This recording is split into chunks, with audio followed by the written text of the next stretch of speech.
Hello and welcome to the Pivot Leadership Podcast, where we explore the intricacies of pivot leadership. I've used neurological science to create the Pivot framework to assist leaders in understanding their response to the environment they work in and those of their colleagues to unlock performance and drive innovation. To pivot, you must build perseverance, inclusion, value, optimization, and trust. With my guests, we'll unpack these principles and discuss how each one is imperative to building strong leaders. On today's episode, we're focusing on value. One of the best ways to understand leadership is to connect to value creation. Leaders create value in their ability to bring about change to other people. To speak on this subject, I have the CEO and co-founder, Leigh Hussain of Inspired Business Media, a leading B2B events platform that delivers high-level learning and strategic meetings to the world's most innovative and pioneering organisations. Inspired Business Media promote leadership and business excellence for more than 3,000 organisations responsible for over 15 million employees globally. Their business network consists of C-level executives of global giants such as Lego, Coca Cola, Disney, Subway, Nike, Shell, HSBC and Samsung. Welcome, Leigh Hussain. Morning, Emma. Can you give us a quick introduction about what you do and your journey in your career so far? Because this is going to be super exciting for our value creators who are listening. Okay, well, thank you first and foremost. Thanks for having me. Truly a pleasure to be here. As I said to you in the run-up to this isn't something I'm used to doing, but something that I'm hoping to work on this year and put myself out there a bit more, see if I can help anybody, and also work on some of my own fears about public speaking, which we'll get onto a bit later on in the episode. So I'm Leigh Hussain, passionate business leader, investor. The journey that I've been on so far has been shaped by a commitment to creating a lasting impact, always thinking about the longevity of the businesses I'm involved in. Alongside my business partner, Jason Awata, we co-founded Inspired Business Media in 2015, a global engagement and media company. And over the years, we've had the privilege of fostering workplace diversity, making impactful local investments, and steering a company with a century-long vision. My roots personally are deeply connected to Newport, and I believe in giving back to the community. We sponsor as many grassroots initiatives as we possibly can, not just sports, as a way of staying grounded and contributing to local community. Addition to that, myself and Jason have invested, got involved in several companies that we're passionate about. And on personal reflection, the journey has been up and down. It's far from idealistic. A lot of people think that it's just all plain sailing. You know, not a week goes by, especially in the events and media world, where there's not stresses or arguments, even over things like seating plans that people don't see behind the scenes. And that's the same in every other business that I've come to find now. I've ventured into new things. So yeah, that's me. And yeah, again, thanks for having me. Oh, it's just awesome. It's such a privilege to have you. And, you know, I've watched your journey going from your office in Newport to now in your amazing premises that you have in Newport. And we'll talk a bit about that in a moment because I loved watching that journey. But to kind of start off with, I'm just really keen to sort of unpick your inspiration around Inspired and how that actually came about as your company. You know, what is it that you really thought you could bring to the events industry, the value that you could bring to that, and how you do that through your leadership? When we formed Inspired, it was alongside my two brothers, three brothers actually, because one came on later on, I don't want to not give a mention, and Jason's two brothers. And it was all, from the get-go, it was what can we build that can last? You know, with family, again, longevity, next generation of our families, and with that as well, our employees, that is now the family has grown at Inspired. The name Inspired, being completely honest, when we started it, we was trying to find the .coms and the .co.uk's, and we thought Inspired Business Media, this is stupid, it never worked. We thought if we call people as IBM, they'll take our call because no one knows who Inspired are. We never, ever even tried it. It was pointless. Because if IBM are calling, it's just a sales call, so phone down. So with that, with being called Inspired, you've got a responsibility to make sure your conferences are somewhat inspirational.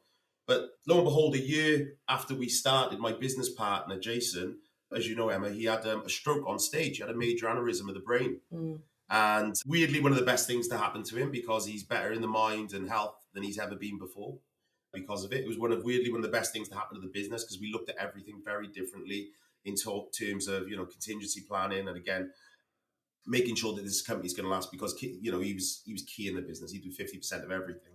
So that's very much changed our way of thinking. But yeah, from that onwards, Jason has been one of our inspirational speakers at our events. I think you've seen him speak. He's brilliant, got a great story to tell, but also awareness for stroke prevention. And he's also an ambassador of the Stroke Awareness Society as well.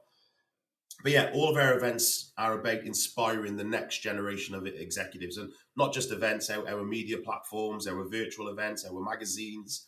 It's about putting the right content out there, away from negativity, positivity, positive case studies, anything people can learn from, and also understanding individuals.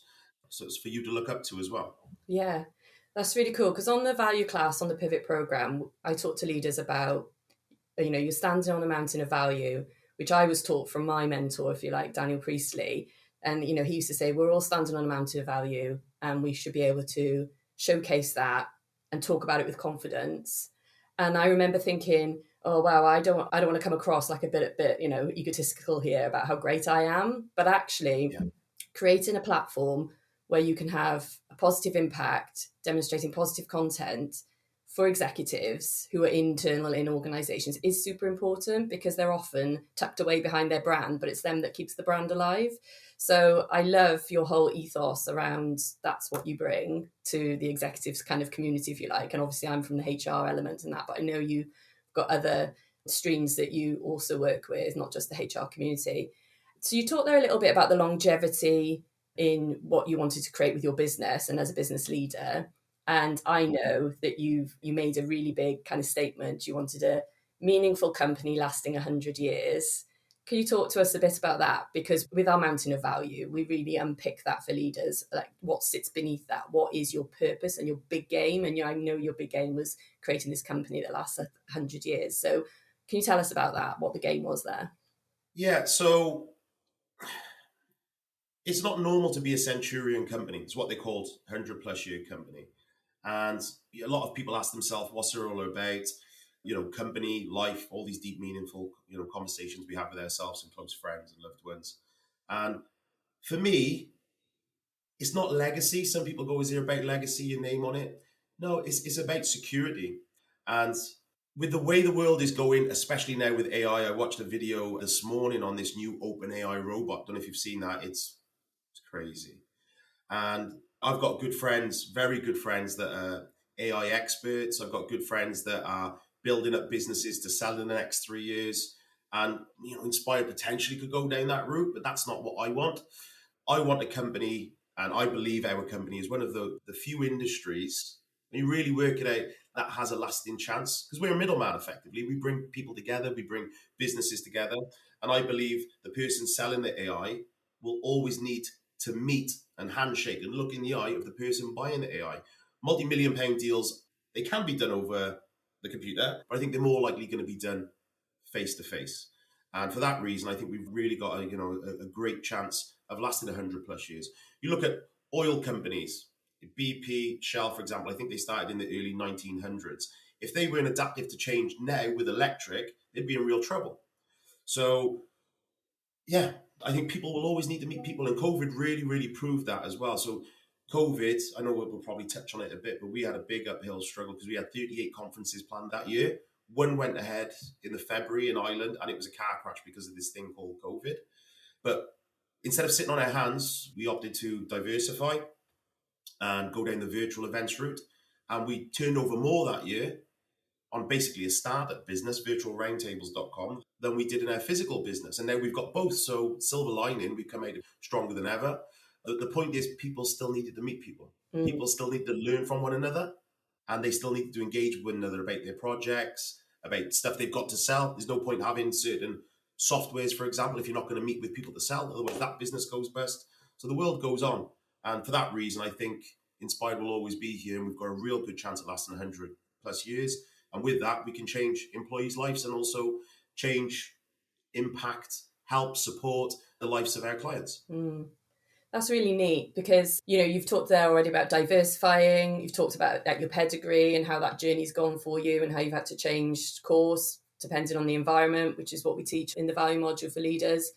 So this is all tying in really neatly. So tell me a bit about how you kind of bring about change with your people then. So how many people you employ now in Newport in your Yeah. company, and how you enroll them in the vision? Like, what is your kind of tactic for that, if you like? What is your conversation style? What does that look like? How do you go about that? There's no perfect way, unfortunately, of hiring. I've learned so far. This year, we're going down a headhunting route because last year we tried bringing in rookies, training them up, and there's loads of ways that didn't work, more ways that didn't work that did work. To answer your question, we're currently at 43 staff. I don't see, with the change in technology right now, I don't see that blowing up anytime soon. With a lot of new innovations coming out, we can get our guys to do more. And a lot of the tedious tasks can get done now through automation, which is brilliant for them because that means they can get onto the more exciting stuff and be people. I always say to our guys, we haven't hired you to send emails. We haven't hired you to copy and paste and LinkedIn connect all day.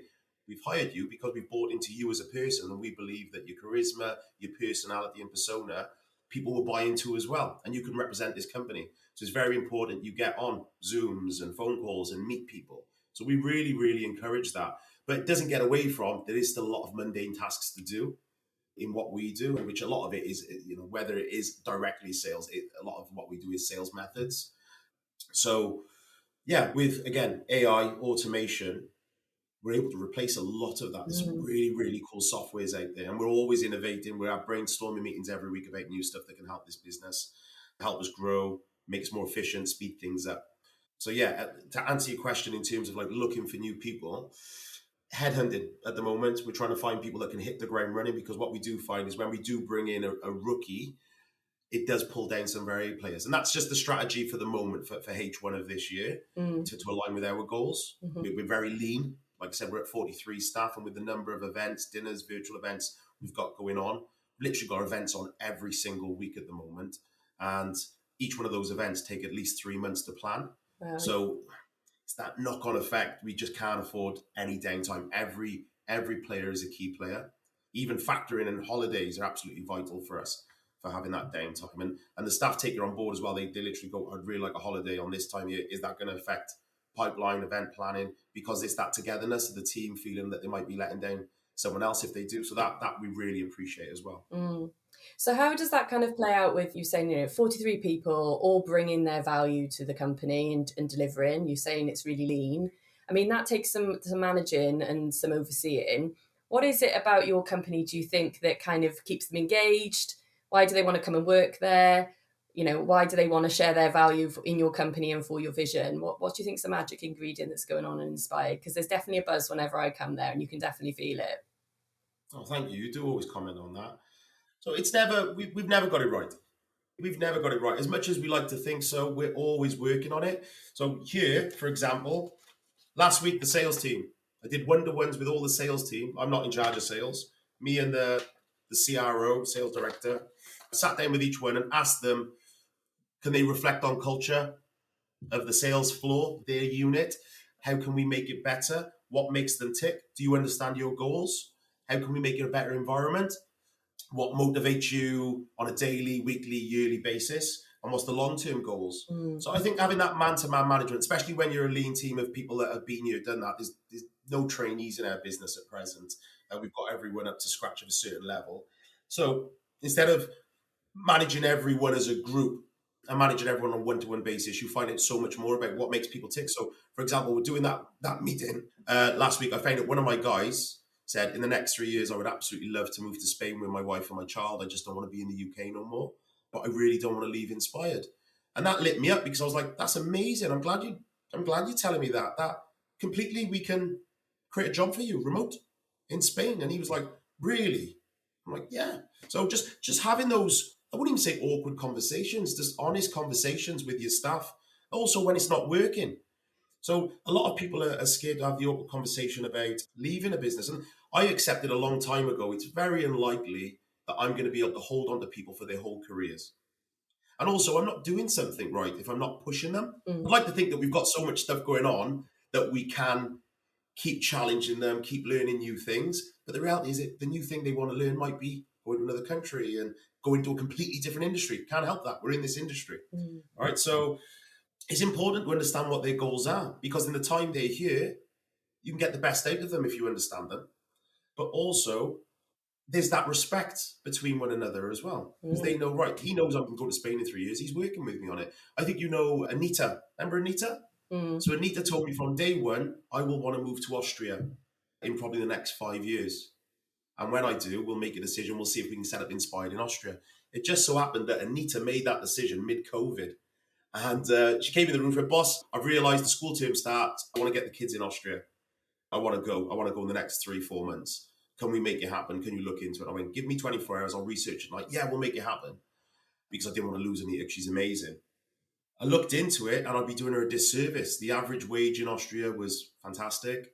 And it comes with so many perks, insurance perks with employers. So she came in next day and I said exactly that. I said, I would love to keep on to you. You're one of my best sales guys. You know, you're like extended family to the business, but you've got to go. And she's now head of Austria for her business. She's absolutely smashing it. She's amazing. Wowzers. So it's having that best interests, you know, in one another, believing in each other, but also genuinely wanting the best for that person. And the company she went to, she sponsored our business. It goes around as karma, but we still speak all the time, and who knows what the future holds. I'd like to think that we'll work together in some capacity. That's amazing. So, like, you know, what I've picked out just from all of that answer is that, you know, we've got a collective group of people, but they all bring their own value. So we need to understand what that is through one-to-one leadership as well as group and collective. So, you know, we need to understand how people want to share their value and how they want to contribute these days. I think it's changed from expecting people to just turn up to a building and give all their value. You know, motivation just isn't there when we need it like that. And that's so I'm loving that people have these life goals and you're actually facilitating that through your company and your leadership with your team members who want to go and explore and do things differently, but still want to contribute to your company. It's like value add both ways. That's pretty neat. That is pretty neat. The goal setting thing is really important to us. So at the start of the year, I stole your exercise that you did with us years ago. Close your eyes, have a think, envision yourself going into work. What does it look like? What's idealistic for you? Where do you see yourself? The best you. It's really good exercise. So instead of me taking them, I give it to them. Say whatever you want. Where do you see yourself this time next year? If you're reading yourself this letter, a congratulations letter. Write yourself a congratulations letter for achieving everything you did this year. And people go into this amazing state. Like you think, it's a bit cheesy. They're going to laugh. They're going to giggle, be a bit childish. But the moment you say, this is for you. If you don't want to take this seriously, don't worry about it. You know, but this is for you. I'm not doing it for me. If you want to push yourself, be the best you. Let's get this down on paper. And everyone just goes into serious mode. They close their eyes. They're like meditating. And then they write and write and write. Put the letter in their drawer. But with that, I also say, I want your goals. I want a vision board on each of your dividers in the office. So you know where you're going, but on top of it, your manager knows. Because we'll use it against you going, you're not going to get that car where you're working this week, today. It's that constant why. Yeah. Why are we here? Yeah. And it works. I'll never forget when I did it. It was a car that I really, really wanted. You probably know the one. I really, really wanted it years ago. And it was on my vision board, the exact car, and engagement ring as well. Got the exact engagement ring and something to just work towards. On those days you come in and the weather's crap in the UK and you're just like, what am I doing here? You know, we all have down days. Those goals are really, really important. I love that, how you brought one back from the archives there, Leigh. The visionary letter, love that. All pivot leaders on the programme do that still. It's still a classic for me. I roll that one out all the time because it does help people to understand the mountain of value that they stand on and what they want to achieve more with that value. So it's a really good one. And then a congratulations at the end of the programme when they go on that journey and they've done that visionary piece is really great feedback. So yeah, I love that you brought that and you're still using that. That's class. So thinking about then, you know, mindset. On the value module, we talk a lot about having a growth mindset, having a collaborative mindset, and having this abundance mindset. And I think you've just talked about all three there in all of your answers. So about your company and how it operates and what it does. But I'm really keen to tap in a little bit further in you because I've taken your stage to share my value at some of your events. And I can't, it's a work in progress for me. It's like my development area. I know I could go and step into a room and train a number of leaders, but I do, it's hitting the stage is like a whole nother level, isn't it? So, I get the old imposter syndrome that kind of breaks through, challenges my mindset when that happens. And I just wondered, like, what your experience was when you see these execs take your stage. How do they overcome some of that stuff? Like, what do they do so they can get up and share their value on stage? Because I know there'll be a lot of leaders in corporates who really want to do it, but will be absolutely petrified. But it's really a really worthwhile exercise. So what do you kind of see when you see these execs taking your stage? Well, I have conversations with pretty much all of them. Some of them have done this for years. Some of them are new to it, trying it for the first time. Everyone's nervous. If they say they're not, they kid themselves, because it might even be excited, if not scared. I'm not really one to give tips on speaking because, as you know, I don't speak at events myself. I get really nervous. The problem with me is even if I want to put on an act, and that's some advice I've had in the past, is I'm really nervous, but I just put on a show and I look at it as in I'm like in theatre and I'm putting on this persona. It's great advice if your body doesn't turn into a ball of sweat. So with me at the event, I can act super confident, but the moment my body is nervous or falls into anxiety, I literally start dripping with sweat.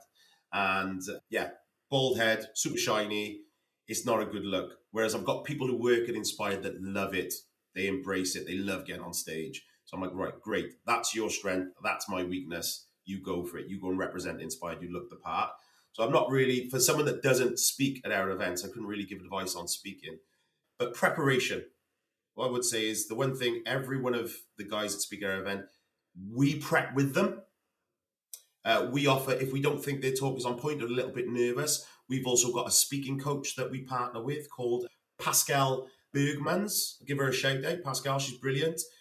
Former West End performer, stroke survivor. She had a stroke in her 20s as well. She's got an amazing story to tell. And that's exactly what she does. She perfects people's presentations into a story. So people listen more, they buy in more, rather than a death by PowerPoint presentation. People buy in more if you're vulnerable and honest and buy into the story. And she, I can't recommend her enough. She's worked with a number of our speakers and it's always glowing. But yeah, we offer support to everyone, but preparation. Don't just get up and try and wing it. I have seen some car crashes. Yeah.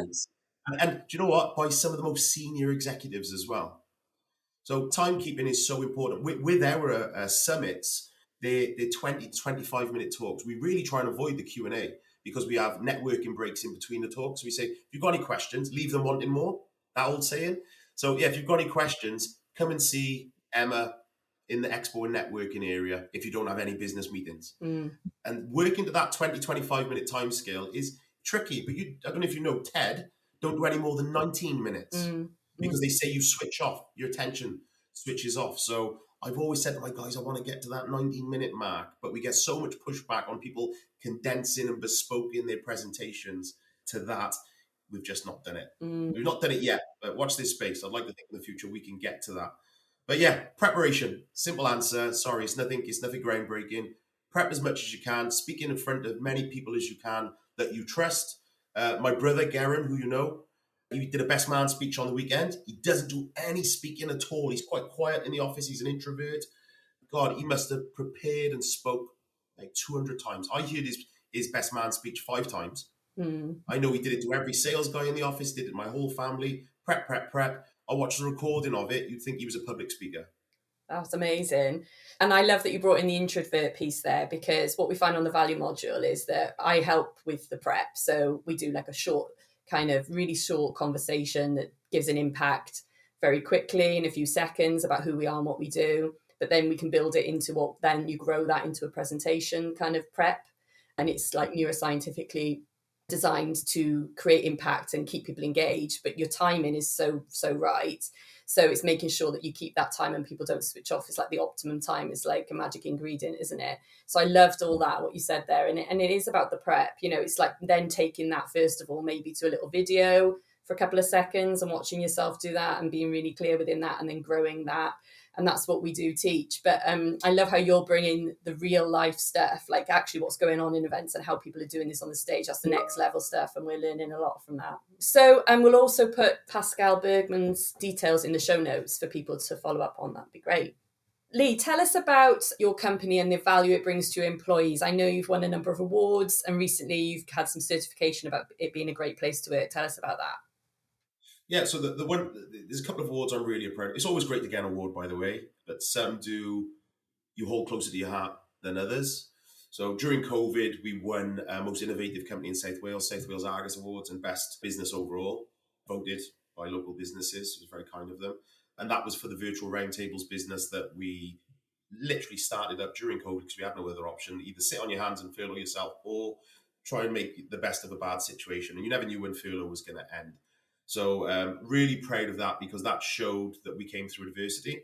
Really, really proud. I'll never forget when I give a speech to all the staff, the Darwin speech about, that's the strongest that survives, the most adaptive to change. This is our moment. We're really fortunate to be in the events industry. If we were a barman or a pilot or a doctor, right now things are very different. Whereas us, we could diversify and create a whole new business, a whole new revenue stream, and cement our careers. We're going to be okay.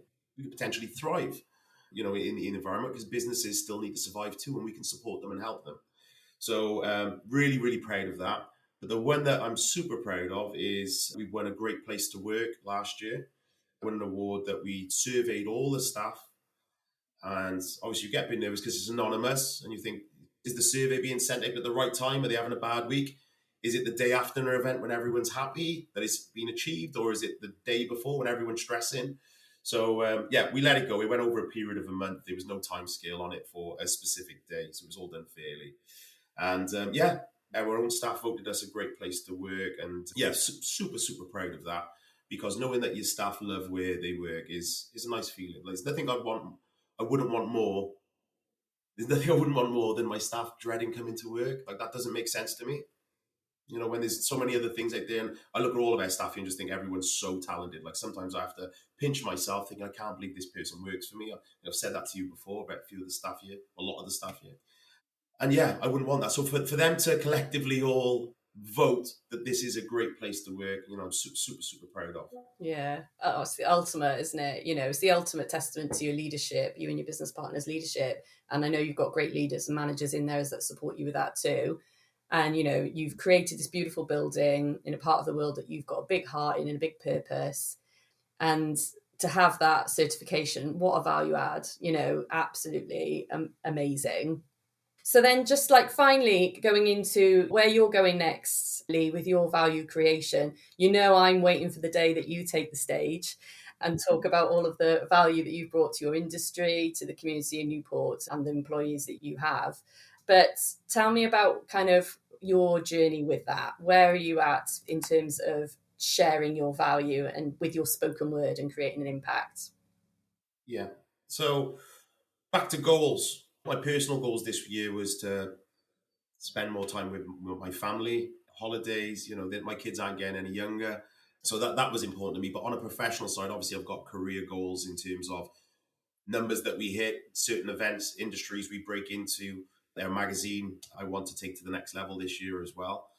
But personally, I wanted to do more speaking. I say more, wanted to do speaking this year, push myself outside of my comfort zone.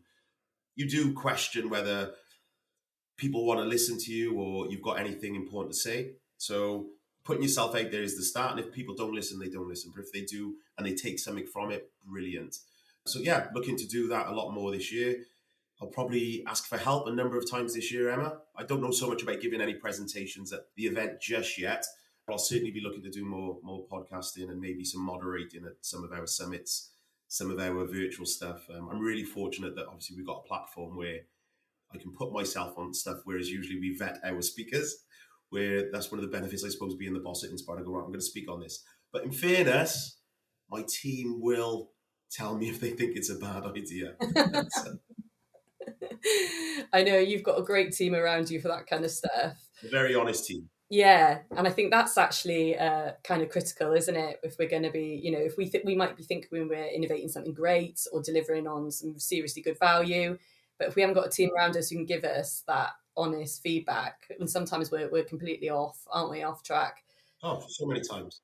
Our leadership team and outside of the leadership team as well, key players we got in this business, this family, like a nucleus, Inspired is, I suppose, is it's absolutely paramount to success.